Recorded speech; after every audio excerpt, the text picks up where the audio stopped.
ලබා ගත යුතුයි.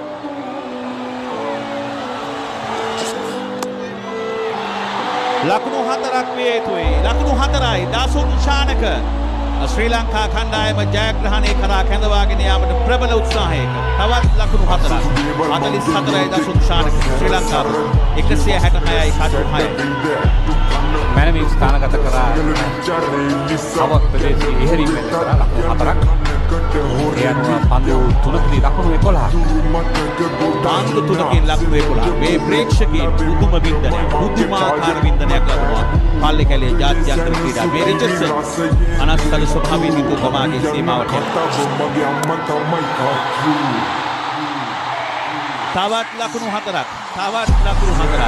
170යි කඩු 6යි. දැන් ශ්‍රී ලංකාව ජයග්‍රහණය පෙනෙන රිමෙම්බර් ද නේම් දාසුන් ශානක මතක තබාගත යුතු නාමය දාසුන් ශානක බවට පත් වී තිබෙනවා. ලකුණු 7ක් පන්දු දෙකක් තුල 48ක් දාසුන් ශානක ආර්ධ ශතකයේ ලකුණු දෙකක් පිටුපසින් ජයග්‍රහණ පන්දු දෙකයි ලකුණු 7ක් අවශ්‍යයි.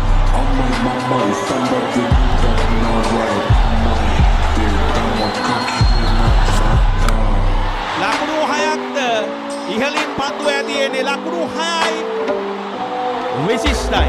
විශිෂ්ටයි ශ්‍රේෂ්ඨයි රිමෙම්බර් ද නේම් දාසුන් ශානක ආර්ධ ශතකය ලබා ගන්න.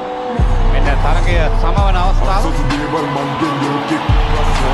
නායකත්වයේ ඉනිපස් මේ තරග තුනේදීම ඔහුට දොස් පවුරු ලැබුවා. බොහෝ දෙනෙක් අවශ්‍ය වෙලාවට කණ්ඩායම ජයග්‍රහණය බලාපොරොත්තු වෙනවා. ඔහු ජයග්‍රහණයකට පුර දෙමින් සිටිනවා. තවත් එක ලකුණක් පමණයි. අලංකාර ලොෆ්ටස් ස්ට්‍රේට් ඩ්‍රයිව් හරිය ලකුණු 6 ලබාගෙන තමාගේ ආර්ධ ශතකය සම්පූර්ණ කරගන්නවා. මේ ලසිත් මාලික් ප්‍රීතියෙන් පිළිගොස් තිබෙනවා. ඒ වගේම ජාලිය මතක් කරන්න ඕනේ පන්දු 3කදී ඔහු පන්දු 3ක් ලබා ගන්න පන්දු 11ක් වැය කළා. නමුත් අවසානයේදී ප්‍රතිඵලය ඔහු ලබා ගැනීම සිදුවනවා. තව එක හඩීමක් පමණයි පසු කරන්න තිබෙන්නේ. ප්‍රීති ප්‍රමෝදයට පත් වෙනවා. මේ උත්සාහයට පත් වූ ප්‍රේක්ෂකයන් වෙන අවසන් පන්දුව තීරණාත්මක පන්දු.